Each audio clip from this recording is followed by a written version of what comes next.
आप सबका सारे प्रेस के साथियों का धन्यवाद। आज हमारे इस प्रेस वार्ता में समय निकालने के लिए हम सबसे पहले जो आज के हमारे आयोजक हैं अमित चंद चावला जी, उनको हम बधाई देना चाहते हैं। जो एक बहुत ही सफल हाथ से हाथ जोड़ो कार्यक्रम का आयोजन हुआ, बहुत सफल हाथ से हाथ जोड़ो कार्यक्रम का आयोजन हुआ, उसके लिए अमित चंद चावला जी को मैं बहुत बहुत बधाई देना चाहता हूँ। और सभी डॉक्टर केवी सिंह जी के, हमारे दोनों विधायक उनके, और हमारे जो प्रभारी हैं बजरंग दास गर्ग जी, सभी के सहयोग में जो आज इस कार्यक्रम की जो सफलता हुई है, हम बहुत बहुत बधाई देते हैं और सभी का धन्यवाद करते हैं। बाकी कोई प्रश्न हो आपके तो आप प्रश्न पूछ सकते हैं। की बात तो हुई नहीं। एक पॉइंट आया था, एक पॉइंट इससे पहले कि बात मेरी तो हो ही गई थी, आपने सुन लिया, उसमें प्रश्न पूछ सकते हैं। एक हम निंदा करते हैं जो आज जो दृश्य आए हैं कि जंतर मंतर से आज जिस तरीके से पुलिस ने बल प्रयोग करके हमारे देश के गौरव, हमारी ऐसी बेटियां जिन्होंने देश के लिए इतने तमाम मेडल लाए, उनको जिस क्रूरता से देश की पुलिस ने जंतर मंतर धरने से उठाने का काम किया है, घसीटते हुए, उससे लोकतंत्र शर्मसार हुआ है। और वो सरकार की घमंड और अहंकार के प्रतीक के रूप में ये कार्रवाई आज हर प्रत्येक देशवासी को इस कार्रवाई से ठेस पहुंची है। हम इसकी निंदा करते हैं। हम देश की बेटियों के साथ हैं। उनको जब तक न्याय नहीं मिलेगा तब तक हम देश की बेटियों के, अपने खिलाड़ियों के साथ हैं। बाकी कोई प्रश्न हो?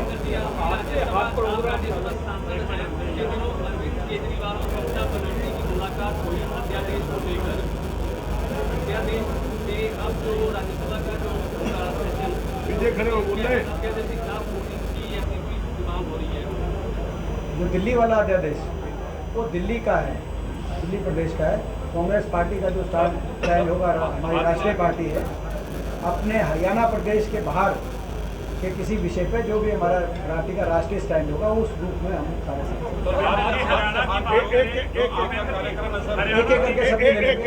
हरियाणा में हाथ से हाथ जोड़ो जो कार्यक्रम चल रहा है, कितने जिलों को अब तक कवर कर दिए गए? हमारा लगातार ये कार्यक्रम ऐतिहासिक रूप से सफल ये कार्यक्रम हमारा हरियाणा में चल रहा है। जिलों की बात नहीं, घर घर तक पहुंचने का एक कार्यक्रम है। हरियाणा के कार्यकर्ताओं ने, हमारे नेताओं ने, हमारे सभी वरिष्ठ नेताओं ने, विधायकों ने के नेतृत्व में ये प्रोग्राम हर विधानसभा क्षेत्र में, हर गांव, हर वार्ड, हर घर तक कांग्रेस के संदेश को लेकर हम जा रहे हैं। ऐतिहासिक सफलता आज से आज जोड़ो कार्यक्रम की हरियाणा में हो रही है। अंदाजा इस बात से आप लगा सकते हैं, आज हरियाणा प्रदेश में जो मैं कह रहा था कांग्रेस के पक्ष में लहर चल रही है, हुड्डा साहब के नेतृत्व की तरफ लोग देख रहे हैं, ये मैं ऐसे ही नहीं कह रहा था। पिछले 10 महीने में कई पूर्व विधायक, पूर्व मंत्री, अलग अलग पार्टियों से कई ऐसे पूर्व विधायक, पूर्व मंत्रियों ने कांग्रेस पार्टी ज्वाइन करी है। शायद हरियाणा में चुनाव से 1 साल पहले इतनी बड़ी ज्वाइनिंग कभी हरियाणा के इतिहास में नहीं हुई हो। ये हर जिले से, हर बैकग्राउंड से, प्रदेश के हर इलाके से संबंधित है और इनमें से कई बहुत वरिष्ठ से वरिष्ठ भी हैं। तो ये आप अंदाज़ा लगा सकते हैं जब इतनी ज्वाइनिंग, और ये केवल मैं पूर्व विधायकों की और पूर्व मंत्रियों की गिनती बताई, लेकिन हर रोज़ कांग्रेस का परिवार मजबूत हो रहा है। जैसे आज भी हम फतेहाबाद आए, जो तो जुगलाल टुटेजा जी, जो वहाँ के पूर्व चेयरमैन थे नगर पालिका नगर फतेहाबाद, उन्होंने ज्वाइन किया। सभी साथी, तो हर रोज़ ज्वाइनिंग हो रही है। कांग्रेस का परिवार बढ़ रहा है। हरियाणा में लोगों के मन में बदलाव, लोग बदलाव चाहते हैं, लोगों ने मन बना लिया है। बीजेपी जेजेपी जारी है। चौधरी भूपेंद्र सिंह हुड्डा जी के नेतृत्व में कांग्रेस सरकार आ रही है। क्या ऐसे जो विधायक और सांसद भी है जो बीजेपी के, जो कांग्रेस में आने को तैयार है, कोई संपर्क है आपके? हाँ, बहुत है, बहुत लोगों से हम काफ़ी लोग संपर्क में हैं, भाजपा के भी और जजपा के भी। जनसंवाद में मुख्यमंत्री का बंधक बनाया जा रहा है, तो बहुत लोग संपर्क में हैं। समय समय पर देखो, हमें भी, हम सारे आज ही पते कर दें तो 1 साल तक अभी चुनाव, तो आपको समय समय पर हम ज्वाइनिंग कराते रहेंगे। और जन सवाल जो है समय पे बताएंगे आप, उससे पहले क्यों बताएं, मगर हाँ बहुत लोग संपर्क में हैं। अभी चर्चा चल रही थी कि 20 दूसरी पार्टियों के एमएलए कांग्रेस हाँ जी, एक विधायक कुछ कांग्रेस में आ रहे हैं। बताया तो अभी 23 पूर्व विधायक आ चुके हैं, ये चर्चा नहीं है, ये आ चुके हैं, ये ज्वाइन हो चुके हैं, लेकिन जो ज्वाइन होने वाले हैं उनकी तो आप समझ सकते हैं, चुनाव के नजदीक जाएंगे तो कितनी बड़ी संख्या होगी, आप अंदाजा लगाएं। आप 2014 की बात कर रहे हैं, संगठन कब तक तैयार हो जाएगा? और हमारा संगठन जो कांग्रेस में गुटबाजी है उसको कैसे? कोई गुटबाजी नहीं है, हमारी कांग्रेस में कोई गुटबाजी नहीं है, और हमारा संगठन धीरे धीरे उसकी प्रक्रिया चल रही है। डेलीगेट्स आ गए, एसएससी के आगे, संगठन भी आने वाले दिनों में, जब कांग्रेस पार्टी उचित समय पे, जब हमें संगठन डिक्लेयर का जो है सही जैसे जैसे विस्तार का, जब जैसे जैसे हमें अपने कांग्रेस पार्टी के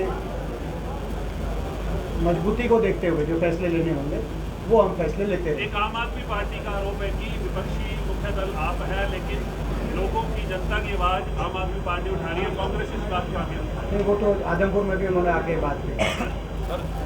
आदमपुर में हमें आदमपुर के आम आदमी में भी हमारा जो है उस समय केजरीवाल जी भी आए, भगवंत मान जी भी आए पंजाब की जीत के बाद, लेकिन हरियाणा के लोगों को पता है, हरियाणा के आम आदमी को पता है कि कौन लड़ाई लड़ रहा है।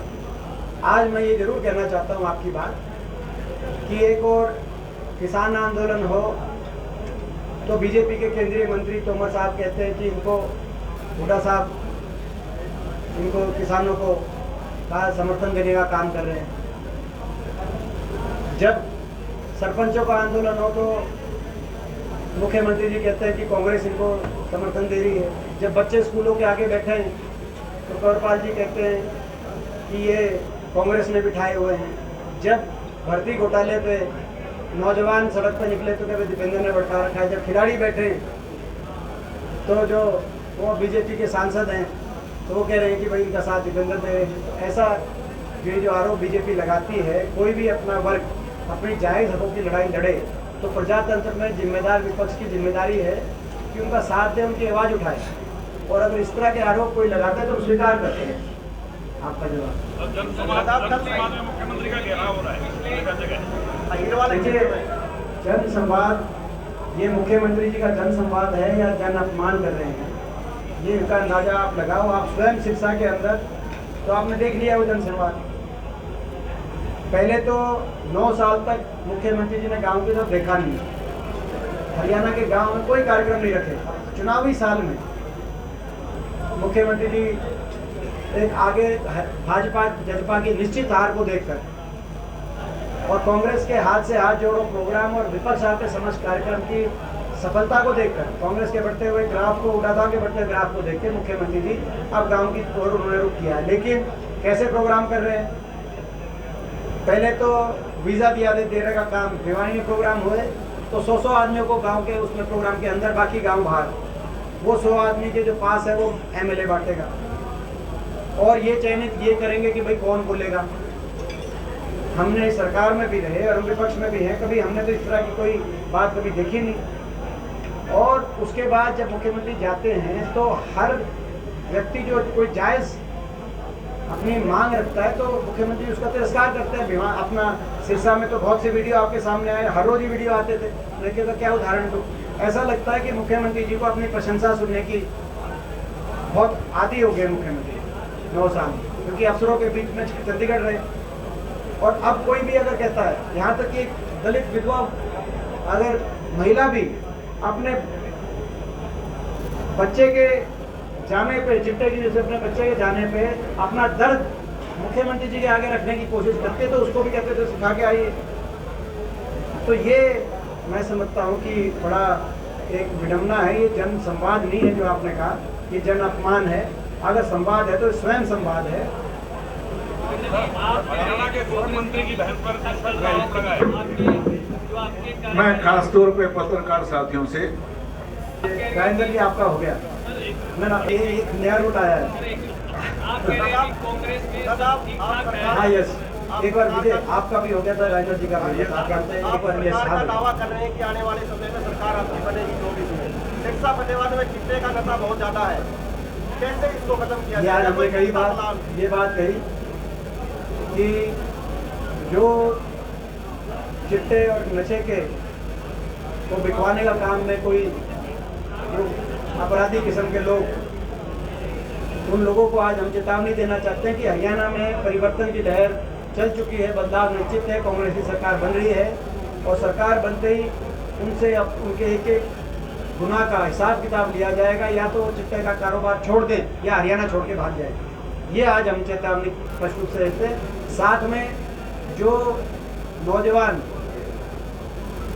उनके इलाज के लिए पूर्ण रूप से सरकारी खर्चे पे सेंटर बनवा के और सरकारी खर्चे पे उनकी जो है रिहैबिलिटेशन के लिए सरकारी खर्चे में पूरा इलाज करवाने का काम है। नशा मुक्ति केंद्र यहाँ पर सरकार की पूर्णतः सरकार की तरफ से नशा मुक्ति केंद्र सरकारी व्यापक स्तर पे और पूरा खर्चा सरकार वहन करके उनको तो ताकि वो सही अपने भविष्य की तरफ बढ़ सके। ये आज हम चेतावनी दी है हमने आज। बड़ा इम्पोर्टेंट हुआ है, हरियाणा के श्रम मंत्री की बहन पे ग्रामीण कमेटी की मीटिंग में एक संस्कार की राशि के बदले 20,000 रुपए की रिश्वत लेने का मामला सिलसिले सामने है, उसने एफिडेविट दी है। देखिए ये हर रोज जैसे मैंने कहा, ये डबल इंजन की सरकार नहीं, डबल इंजन की लूट मशीन है। डबल इंजन से भ्रष्टाचार कर रहे हैं। इनमें प्रतिस्पर्धा बनी हुई है, रेस लगी हुई है कि कौन ज़्यादा लूटे। पहले उस रेस में दुष्यंत चौटाला और जेजेपी आगे निकल गई थी, फिर ये आ गया यार इनने तो सब कुछ लूट लिया। फिर बीजेपी के मंत्रियों ने कहा कि यार ये सब कुछ लूट गए, तुम पीछे न रह जाओ सरकार। तो अब बीजेपी के जो है एक के बाद एक घोटाले, मुख्यमंत्री जी के जो सबसे करीबी ओएसडी थे उन पर जमीन का घोटाला सामने आया, एक दूसरे ओएसडी थे उनका एक और घोटाला सामने आया। तो अब बीजेपी वालों के घोटाले, सर ये घोटालों की सरकार है, डबल इंजन की लूट की मशीन, डबल इंजन से भ्रष्टाचार कर रहे हैं। आपकी डबल इंजन सरकार आएगी क्या सिंगल इंजन? डबल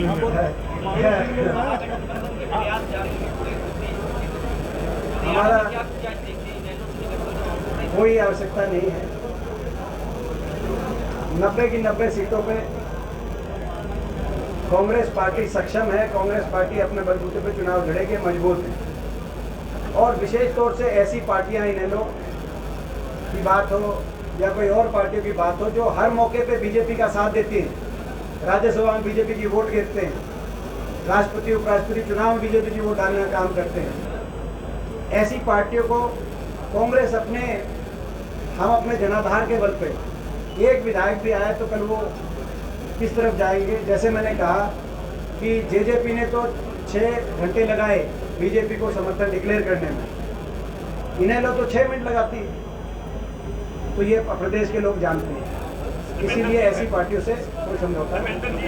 आज नई संसद भवन का उद्घाटन हुआ है, कांग्रेस सहित 20 पार्टियों ने बहिष्कार किया। आप राज्यसभा सांसद ने कल आप भी वहाँ बैठे, कितना जायज मानते हैं बहिष्कार? देखिए बात यह है कि आज देश में कैसी परिस्थिति बनी सरकार सोचे।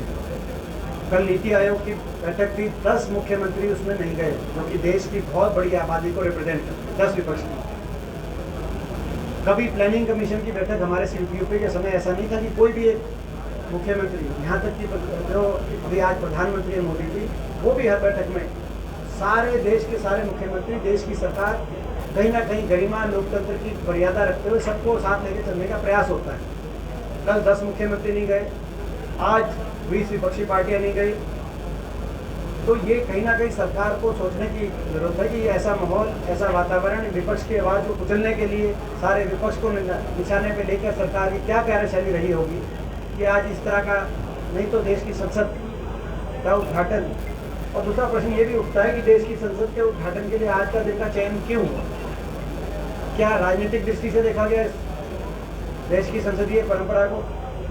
क्योंकि ये दिन देश की या तो इंडिपेंडेंस डे होता, रिपब्लिक डे होता, संविधान से जुड़ी हुई कोई बात होती, अगर व्यक्ति की बात आती तो राष्ट्रपिता महात्मा गांधी से जुड़ी हुई कोई जयंती होती, या बाबा साहब भीमराव अम्बेडकर से जुड़ी हुई जयंती होती, क्योंकि जिनका संविधान में एक रोल रहा, संविधान की वजह से आज देश की संसदीय प्रणाली हमारी कायम है। तो कोई ना कोई बात सरकार, लेकिन आज का दिन का चयन जो किया गया तो सरकार को इन चीज़ों पर, कई चीज़ों को राजनीति से ऊपर उठ के देखना चाहिए, ऐसा मेरा मानना है, जो ये लोग नहीं देख रहे।